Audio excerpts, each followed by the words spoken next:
O'zbekiston xalq yozuvchisi Odil Yoqubovning Er boshiga ishchisi romanining 60 yillik munosabati bilan ushbu romanni sizlarga sharhlab bermoqchiman.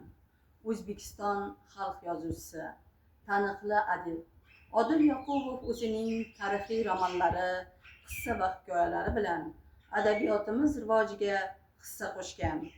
Adib o'zining Er boshiga ishchisi romanida Ikkinchi jahon urushi yillarida xalqimiz ko'rsatgan jasorat va matonatini yorqin bo'yoqlarda badiiy aks ettirgan.